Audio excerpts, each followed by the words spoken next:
Es de una serie de contextualizaciones de la obra de Garcilaso en relación a diferentes archivos. Y mi conclusión es que en este libro un archivo se abre dentro de otro archivo y construye por eso una casa del mestizaje donde vivir sin culpa ni sanción. Porque el Inca Garcilaso, nadie escribía sin un motivo en esa época, ¿no? Ya sabemos, ni siquiera Cervantes. ¿Sí? Y el mestizaje, que sería la suma de los dos mundos, es la construcción de una casa de la lengua donde poder habitar. Y como toda casa que se respete, tiene que tener no solo su biblioteca, sino su archivo, o sea, la historia de sus orígenes. Empieza Enrique, y empieza bien, con los diálogos de amor de León Hebreo, traducidos por el Inca Garcilaso de la Vega. Ha habido mucha gente que se ha preguntado por qué tradujo ese libro, y la conclusión es que quería demostrar su erudición con otras lenguas, pero en realidad hay otra cosa más. No sé si se me ha ocurrido a mí o ya es un lugar común, porque ya casi da lo mismo, ¿no? Tratándose del Inca es difícil ser original. Que los diálogos de amor es un tratado neoplatónico, escrito por un personaje étnicamente paralelo al Inca, y es un tratado del amor distinto, o sea, fundacional. León Hebreo es él mismo un escritor en proceso de construir su archivo. El discurso que lo legitima y lo sostenga. Esa es la construcción suya, es esa. ¿Y por qué le interesó traducir al Inca esto? Porque siendo neoplatónica la filosofía, quiere decir que los extremos se concilian, se armonizan, que sería lo definitivo de lo neoplatónico. ¿Y por qué se unen y se confunden y se suman? Por el amor. El tratado del amor hace que la idea del amor sea la suma de las sumas, o sea, el archivo de todos los archivos, ¿verdad? Un español y una india noble se juntaron a nombre del amor y crearon a Garcilaso de la Vega. El Inca, por lo mismo, se convierte en hijo legítimo de un discurso, aunque no sea legítimo de sus padres, o al menos de una traducción. Es fascinante que no tenga que escribir un libro sino traducirlo. No es casual que en el catálogo de su biblioteca, la del Inca, en Montilla, hay varios tomos de Petrarca. Hay 3 o 4 de las rimas. Y su traducción es prohibida, censurada, y es muy rara la reacción del Inca, porque dice que si lo han censurado debe ser por algunos problemas de la traducción, o sea, convierte la censura en una lectura filológica, y dice que espera tener tiempo para corregir los errores y publicar otra vez el libro. O sea que es un archivo de archivos que no cesan, ¿verdad? Dice que la corregirá y volverá a publicar. Termino con una anécdota. He estado varias veces en Montilla visitando la casa del Inca, en coloquios. Y una vez entrando a la casa del Inca, vi unos patios grandes, una casa de 2 plantas, cocinas, jardines. Me pareció de pronto que el Inca había vivido en un Cusco de Córdoba o de Montilla, porque era una casa cusqueña. En el Cusco se pueden ver esas casas fácilmente, pero en realidad había vivido en un Cusco de Montilla y en un Montilla del Cusco. O sea que había hecho una suma, otro archivo, una suma de lugares que legitimaban a nombre del amor su propio estatuto de escritor nuevo. Y creo que la idea del archivo que presenta Enrique en este libro nos permitirá desarrollar otras elaboraciones del Inca, más allá de lo factual, de lo histórico, en la interpretación de este ser maravilloso que fue el Inca, que es tan complejo que probablemente sea ilegible del todo. O sea que siempre producirá información. Felicitaciones. Gracias Julio. Bueno, muchas gracias por estar aquí, y ya que Julio está de pie, yo también decido estar de pie, ¿verdad? Lo cual me pone en una posición más de dar una clase, supongo, ¿no? Pero bueno, voy a ser breve también y voy a contarles un poco, quizá algunas ideas del libro, y que es un poco lo nuevo que este libro está planteando en relación a lo que se ha publicado ya sobre el Inca Garcilaso, que, como decía Julio, es muchísimo. Una de las cosas que quisiera decir antes de comenzar es que quizá mi primera incursión en el Inca Garcilaso está conectada a Julio Ortega, porque me acuerdo haber leído un artículo tuyo sobre la traducción que me impactó muchísimo, ¿no? Y entonces yo escribí sobre la escena de Cajamarca, ¿no? Un texto casi un close reading, como se hace, pero eso fue para una clase que tomaba en la Universidad Católica entonces con José Antonio Rodríguez Garrido hace muchos años. Y entonces, pensando un poco que hoy día iba a estar aquí con Julio, pensé, es interesante porque el círculo, en cierto sentido, vuelve, ¿no? Y esto es algo muy interesante del trabajo crítico y en general de leer al Inca Garcilaso, porque leer al Inca Garcilaso es, en cierto sentido, encontrarse con sus lectores. Y es un poco, ¿no? Y ese ha sido un encuentro con Julio, pero es un encuentro con muchos otros lectores del Inca Garcilaso.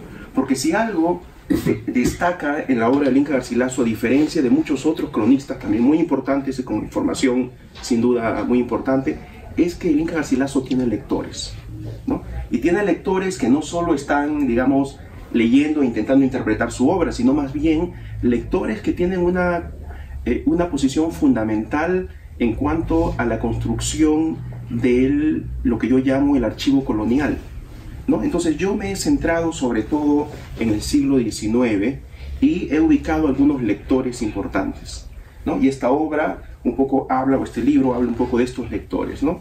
He estudiado a un par de lectores en la Nueva Inglaterra, William Prescott y George Tignor. He estudiado la lectura que hace en España Marcelino Menéndez Pelayo, y he estudiado las lecturas que a partir de esas lecturas se hacen en Perú, ¿no? Y a partir de lo cual surge una idea de nacionalismo, surge una idea de mestizaje que aún ahora se sigue discutiendo en las polémicas sobre identidad, sobre nacionalidad y sobre peruanismo, ¿no? En el caso peruano. Entonces, esto fue en un momento parte de una tesis doctoral, y después, con el pasar de los años, un poco cambié el enfoque del libro. Al comienzo era simplemente un estudio sobre recepción en el 19, pero después me di cuenta cómo es posible darle una vuelta a esta tesis, ¿no? Cómo es posible darle una vuelta al argumento. Y algo que me pareció muy importante durante todo ese siglo XIX es el tipo de lectura que hacen los lectores del Inca Garcilaso.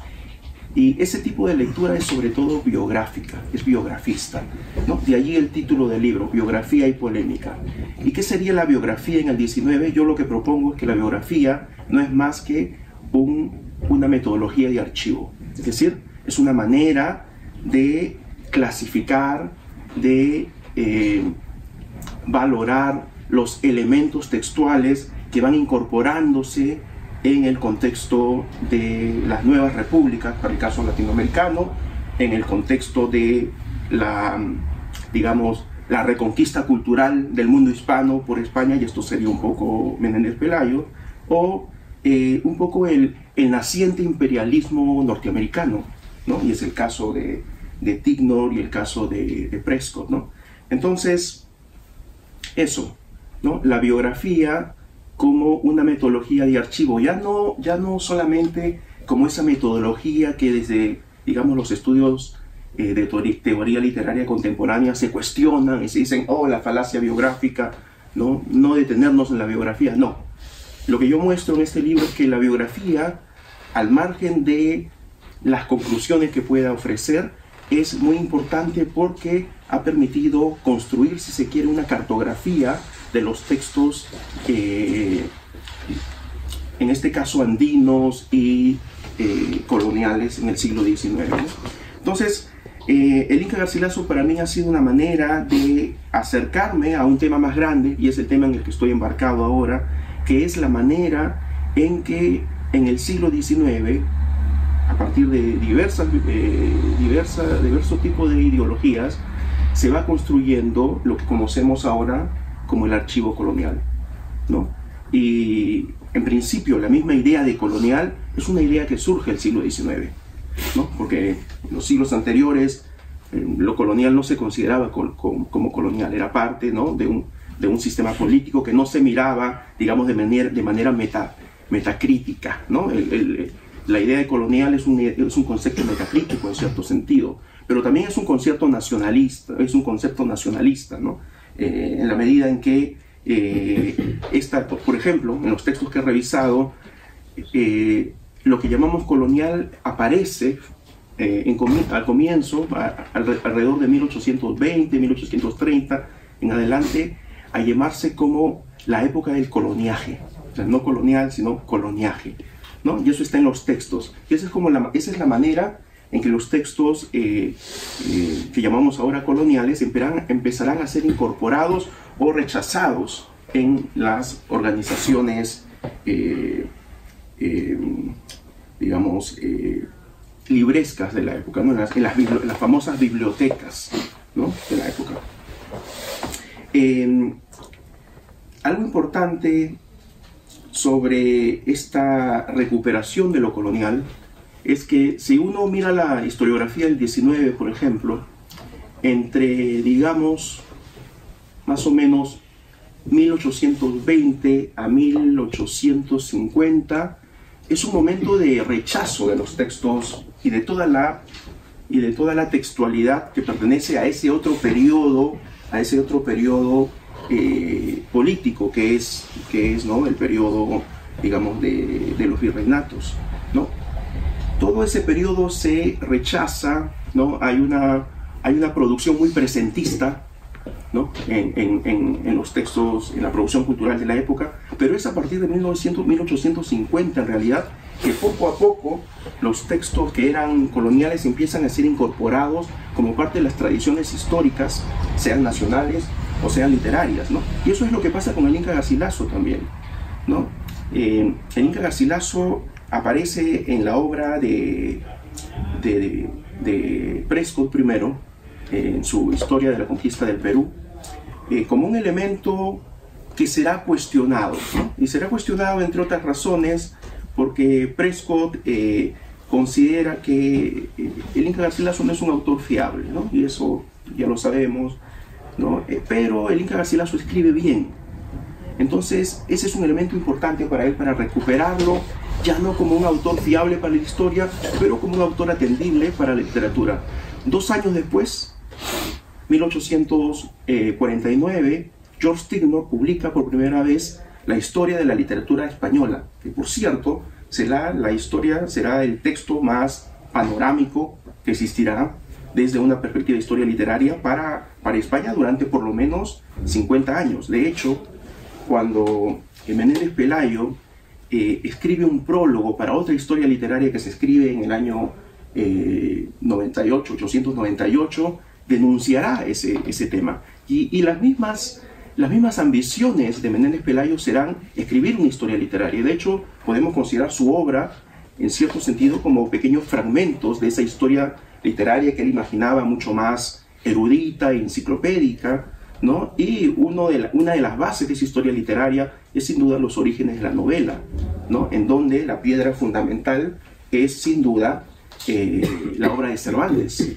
Pero en esa historia literaria de Menéndez Pelayo, por ejemplo, con todas esas ambiciones, en cierto sentido, de una literatura imperial, porque eso es un poco lo que él quiere desarrollar en esa obra, necesita de autores que hablen no solo de la producción literaria en España, sino también de la proyección de España, ¿verdad?, fuera del mundo ibérico, ¿no? Y entonces el Inca Garcilaso ofrece a Menéndez Pelayo 2 cosas. Lo primero que le ofrece es lo que ya mencionaba Julio, la traducción de León Hebreo, y dice: el Inca Garcilaso ya ha devuelto a España lo que es suyo, por ejemplo, ¿no? Y que es suyo este libro de León Hebreo, que para Menéndez Pelayo había sido escrito, según él, en español primero, y después del español había sido traducido a otras lenguas, y el Inca Garcilaso lo había recuperado para el mundo hispánico en una muy buena prosa del italiano, ¿no? Entonces, por supuesto, allí, ¿no?, toda una interpretación que puede ser entendida, por supuesto, en una dirección, ¿no?, nacionalista, si quieren. Pero el otro texto fundamental para Menéndez Pelayo es los comentarios reales, porque los comentarios reales hablan y serán interpretados en ese contexto como novela histórica, porque hablan de la otredad, ¿no?, de la otredad incaica en este caso, ¿no? Y entonces es bien interesante cómo el Inca Garcilaso, comenzando con Prescott en su momento, incorporándose a una historia literaria ya en la obra de Tignor, ¿no?, se recuperará en Menéndez Pelayo ya de una manera mucho más clara, y dirá en algún momento, hay una cita muy importante, y es muy importante por las repercusiones ideológicas y las polémicas, y es la otra palabra clave en este libro, las polémicas que generará, ¿no? En esa cita importante de la que estoy hablando, Menéndez Pelayo dice que los comentarios reales no son obra histórica, sino son novela utópica, ¿no? Y esa idea del Inca Garcilaso como novelista utópico producirá sin duda y tendrá consecuencias importantes en futuras discusiones, ya no en España, ya no en Estados Unidos, ¿verdad?, sino en un caso muy específico como el peruano, en donde los historiadores peruanos saldrán a defender y a decir: no, el Inca Garcilaso es cierto, escribe bien, el maestro Menéndez Pelayo lo ha mostrado, entonces es un escritor, ¿no?, porque Menéndez Pelayo dice que el Inca Garcilaso y Juan Ruiz de Alarcón son dice, nuestros dos clásicos nacidos en América, ¿no? Y entonces, en esta polémica, los historiadores peruanos intentarán cuestionar esta idea de que el Inca Garcilaso solo sea un autor que escribe bien, ¿no? Y entonces todas las investigaciones entre 1906 y 1916, más o menos, casi son los años que duran esta polémica, se argumentará el valor histórico de la obra del Inca Garcilaso. El punto culminante de esta historia, que la cuento a lo largo de los capítulos, ocurre con una carta que Menéndez Pelayo envía a uno de estos exponentes de la posición peruana, que es José de la Riva Agüero, en una carta en donde Menéndez Pelayo le dice: sí, usted tiene razón, hay sin duda valor histórica en la obra del Inca Garcilaso. Menéndez Pelayo, por supuesto, recibirá la carta y publicará esa carta en un diario de circulación nacional, ¿no? Y ese elemento que parece tan pequeño, o parece, digamos, ¿no?, un elemento casi anecdótico, será fundamental para construir al joven Riva Agüero, ¿no?, para poder construirse el joven Riva Agüero una legitimidad, ¿no?, como intelectual que dialoga y que puede incluso rectificar, ¿no?, a una figura tan importante para el hispanismo de entonces como era Menéndez Pelayo, ¿no? Entonces un poco esa es la historia que cuento en este libro, y por supuesto si tienen preguntas para Julio, aquí estamos. Hay un tema que ahora que te escucho hablar se me ocurre, y es que me parece que nadie ha propuesto que los comentarios reales son un texto fundacional, que era una obsesión del siglo XIX, y el que más sintió y vivió esa carencia en América Latina de un texto fundacional fue Bello. Pero Bello, como buen filólogo, trabajando en la biblioteca, en la British Library, encontró el manuscrito del Cid y lo editó y lo propuso como el texto fundacional de España, y por lo tanto también de América Latina.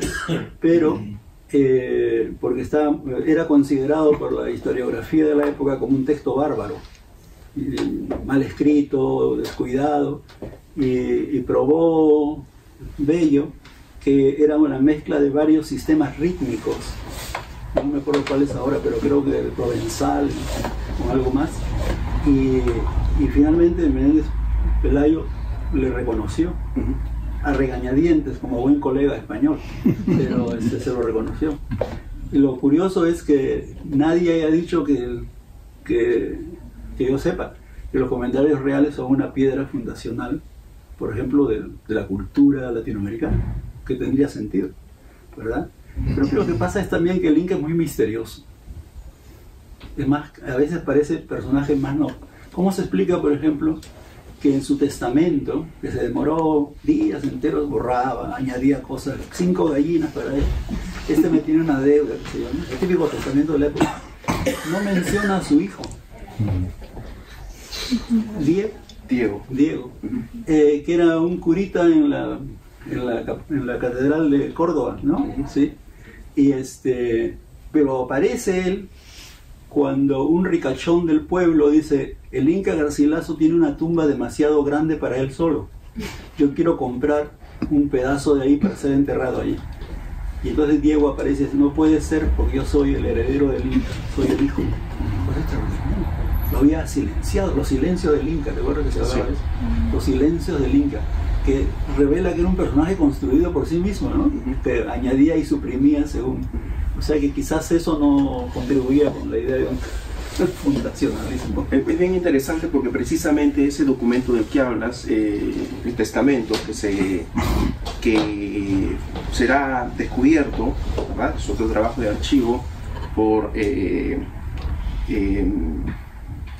Manuel González de la Rosa, que es quien polemiza de hecho con Ribagüero sobre el valor Inca Garcilaso, porque Manuel González de la Rosa tiene una idea que yo la un poco delirante, pero al mismo tiempo interesante, porque lo que González de la Rosa está discutiendo es otra cosa, ¿no? Y la idea es que el autor de los comentarios reales no es Garcilaso de la Vega, sino Blas Valera, ¿no? ¿Y por qué? Porque es de esta manera, para González de la Rosa, y lo dice, ya que la figura biográfica de Inca Garcilaso está cuestionada como autor, no podemos decir eso de los comentarios reales. Entonces, los comentarios reales como obra histórica, si tuvieran un autor diferente, como la figura de Blas Valera, ¿no? Entonces serían el texto fundamental y dejarían de ser novela, ¿no? Es un poco su argumento, ¿no? Entonces, por supuesto, será cuestionado por Ribagüero y otros, y perderá esa polémica, ¿no?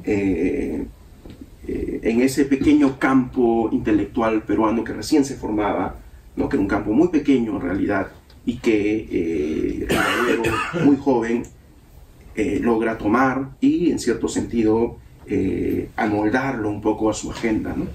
Es curioso porque me hace acordar eso, lo que decía un escritor cusqueño joven que dijo: odio al Inca Garcilaso.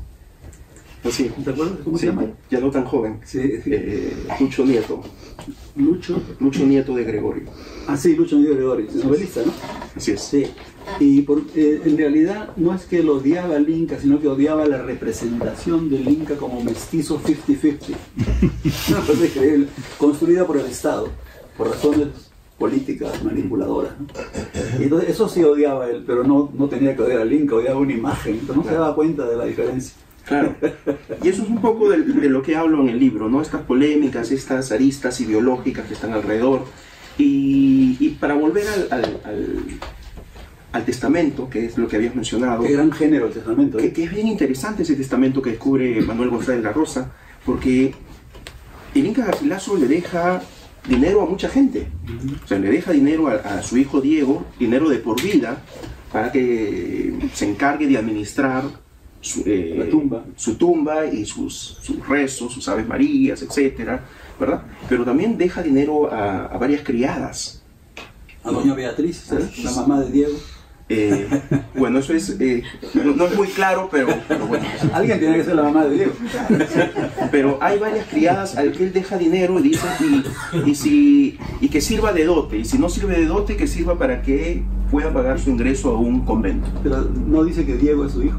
No menciona eso, claro, pero le da sin duda, lo que pasa es que los testamentos son fascinantes. No sé si alguien los estudió ya, pero el de Cervantes es maravilloso. Porque el testamento es un documento en el que tiene que ser un autorretrato, más allá de la vida. Entonces tienes que quedar muy bien. Entonces Cervantes dice, voy a dejar una mesa que está en muy buen estado, está rotísima ya. A mi sobrino tal, y dejo un caballo, que es un caballo que ya no puede ni caminar, porque suena muy bien escrito. Pero aparece como un gran caballero, está dando cosas, no tiene nada, puras deudas. El padre Cervantes era terrible. Pero ese género es una maravilla, ¿no? Sí. Sí. Enrique, bueno, felicitaciones. Qué alegría de poder coronar una serie de artículos en un libro, en una tesis. Yo quería hacerte de abogado del diablo. Por favor.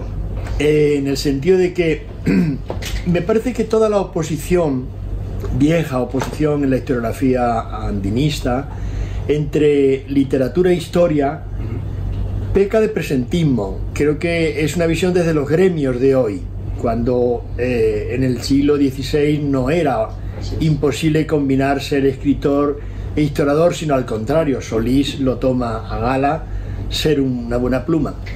Pero más en particular sobre la novela, yo creo que hay que recordar que la novelística, bueno, ante todo, don Marcelino era profesor de literatura, no de historiografía, aunque entró en la Academia de la Historia, pero mucho más tarde, y muy mortificado por sus colegas que no le elegían. Cuando él dice que es novela, en mi opinión, lo está comparando con algunos otros escritos moriscos. Es decir, está queriendo decir que es un escrito que soporta una representación de un patrimonio, tú dirías, de un archivo, de un legado. Es algo más valioso que una mera opinión profesional desde el presente. Es una cosa valiosa, es un testamento. Entonces, hay que tener en cuenta que en la época en que Galdós considera la historia de España un legado y lo convierte en novela.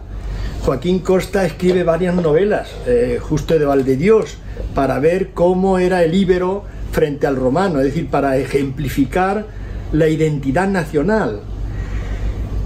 Así que cuando él rectifica con Ribagüero, en realidad yo creo que no le cuesta, porque lo que está queriendo decir es que es representativo de, y que vale como... Hay otro ejemplo que te valdrá muy bien, y es la tesis de la imaginación sociológica, ¿cómo se llama? La concepción novelada de la... No. El de la identidad imaginada. Anderson se fija precisamente en la novela de Rizal. Es decir, la novelística en la literatura del 19, en profesores de literatura, no es un género carente de valor historiográfico, simplemente no pretende solo describir, sino dar con la esencia. Ahí Walter Scott, Prescott tenía a Walter Scott detrás de su despacho, ¿no?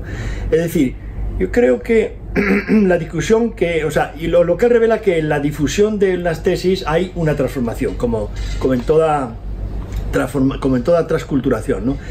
Y en el gremio peruano puede ser sentido, la República Literaria Peruana, puede ser sentido que se le ha caído del pedestal. Y es verdad que don Marcos Jiménez de la Espada sí lo desautoriza, y toda la escuela etnohistórica actual. Pero sin embargo queda permanente esa capacidad de representar un tiempo, un país. Y sobre todo la tesis de Anderson es muy buena, y es que creo que tú lo tratas en la introducción, que es lo que he podido leer. Permite imaginar cómo se siente un hombre que pertenece a una comunidad, es decir, tomar a un sujeto como representante de un colectivo.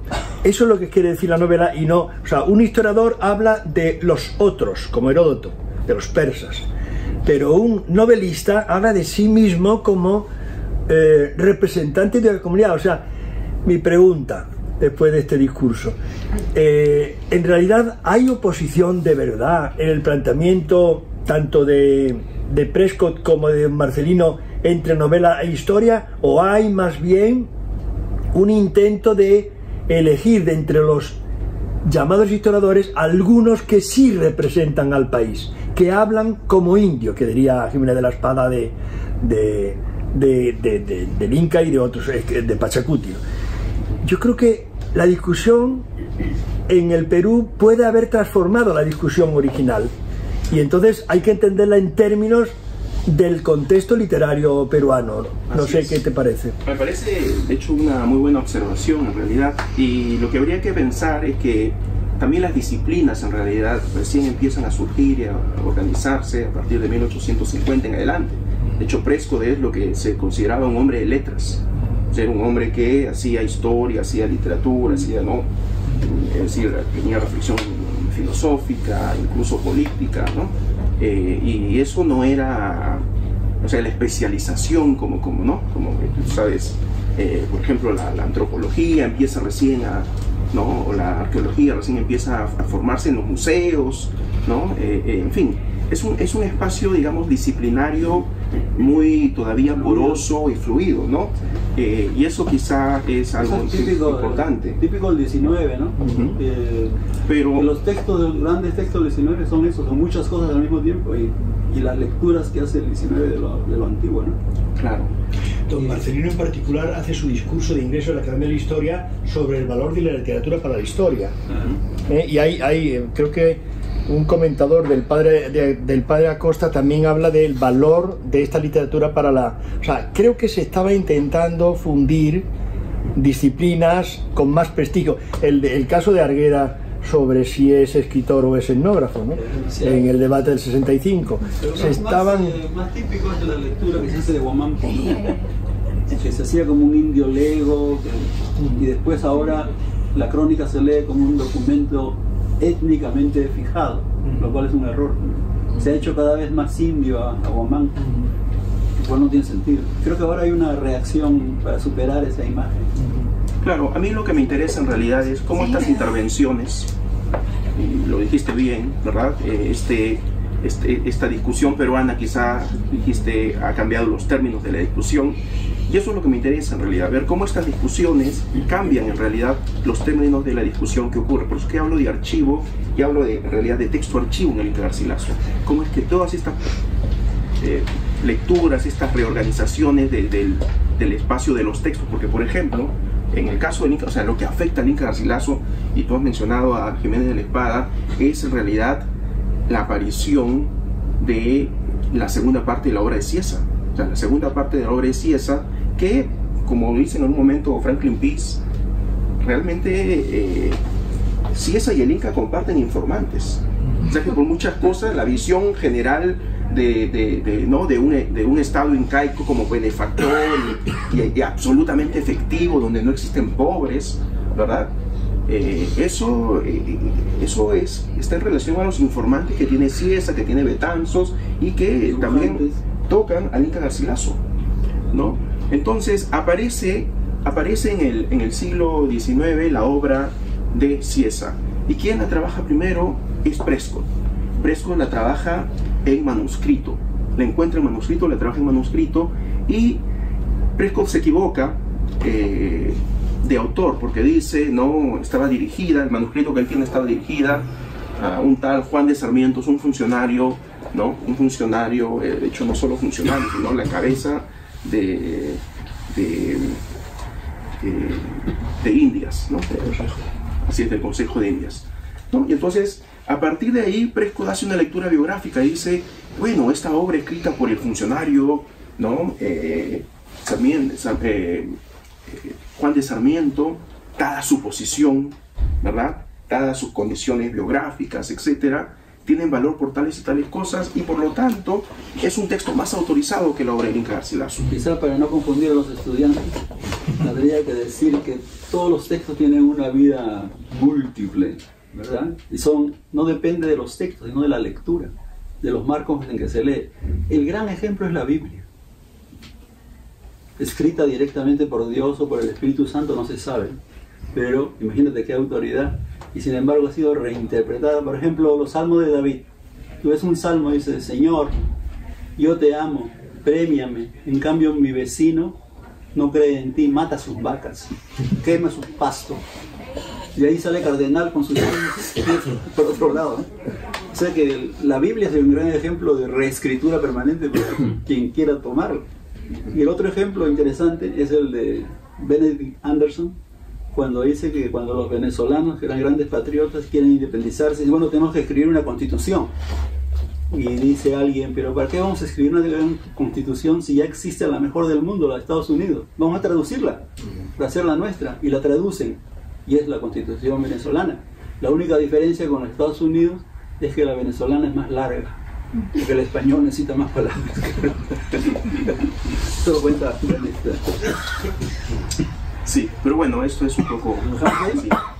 ¿Está bien? A ver si alguien más que quiere preguntar. ¿Alguien quiere?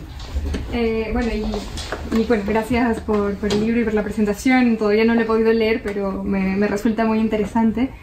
Y bueno, me parece que otro ejemplo de esta elasticidad del texto, ¿no?, en la recepción del 19 y bueno, también desde el 18, puede ser como los comentarios reales pueden ser base ideológica incluso para revoluciones de las élites incaicas, como la revolución tupacamarista, y luego en el 19 también pueden ser la base, por ejemplo, de las tradiciones incaicas de Ricardo Palma, que más bien buscan congelar y mitificar el tiempo incaico, las glorias, como algo muy lejano, imposible de restituir, e incluso se puede llegar a decir que exaltan algunas conductas basadas en la obediencia, el buen gobierno, el bien común, que buscarían mantenerse, pero como un discurso, no sé, de lo que diría Cecilia Méndez, incas indios. No, es como estos valores son deseables en el presente, pero este esquema de realidad ya es imposible, ¿no? Entonces, como el mismo texto puede funcionar a grupos tan diferentes y con propósitos tan distintos también, ¿no? Me parece otro ejemplo. No sé si se llega a mencionar en el libro algo.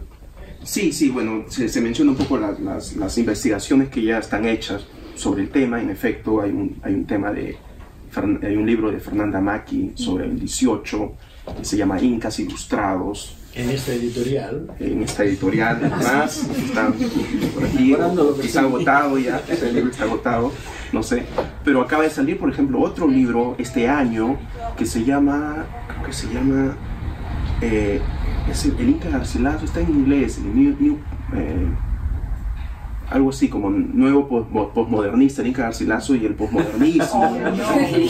Pero ese es el título, yo creo que ha sido un título vendedor, pero el texto es muy interesante porque allí se estudia la lectura que hace John Locke y la recepción, si se quiere, del Inca Garcilaso en el pensamiento político inglés. Eso es algo que no existía y que acaba de salir, y creo que se complementa bien un poco con lo avanzado aquí, con lo avanzado por Maki, y hay muchísimo por seguir haciendo. Voy a decir que el tema del nacionalismo inca es un tema en realidad todavía no muy bien trabajado. O sea, hay mucha especulación, ¿no? Hay mucha especulación sobre Tupac Amaru leyendo al Inca Garcilaso, ¿no? Es decir, sí, mucha de la iconografía que el Inca Garcilaso describe, por ejemplo, será recuperada en el siglo XVIII ya por alguien como... Estoy trabajando en este libro ahora mismo, de hecho, en Lima, en los Júbilos de Lima, de Pedro Peralta y Barnuevo. Estoy trabajando una edición, estuve en la biblioteca, en la Beinecke Library, en Yale University, antes de venir aquí, y he estado trabajando una modernización del texto, una lectura, una modernización, y espero poder hablar un poco de esta conexión entre este libro de Peralta y Barnuevo y la iconografía incaica que describe Peralta y Barnuevo, que se conecta bastante a la iconografía que Inca Garcilaso plantea en su propio libro. Entonces, ¿cómo es que ¿no? Esas vidas existen. Pero lo que quería decir es que el nacionalismo inca es un tema todavía que necesita ser trabajado, ¿no? Y estuve hablando de este libro, por ejemplo, en Cusco hace un par de meses, y en efecto eso es lo que uno puede notar hablando con los historiadores cusqueños, además que tienen conocimiento de muchísimos otros textos y muchísimos otros, ¿no? Otras respuestas sobre la obra del Inca que circularon de una manera más local, ¿no? Entonces ese sería sin duda un trabajo por hacer, creo que sería fundamental, ¿no? Ver cuál es la importancia del Inca. Sí. ¿Cómo ahí? ¿Alguien más? ¿Quiere comentar algo o lo deja para el vino? Buena idea. Pues para el Yo vino. creo que John Murra tiene la culpa de todo, ¿no? Al decir que Huamán era la verdad y el Inca era ilusorio. ¿Así? Sí, claro. La verdad étnica. Sí, yo lo que creo que esa es una falsa división en realidad, ¿no? Claro.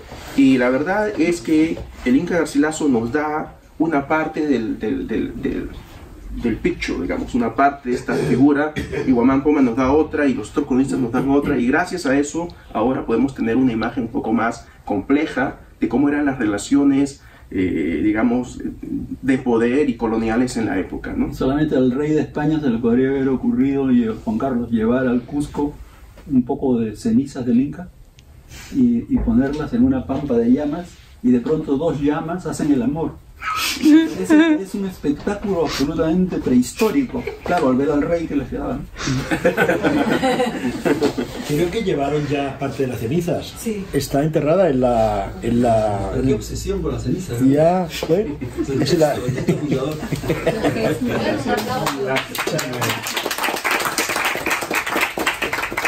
Tiene trabajo para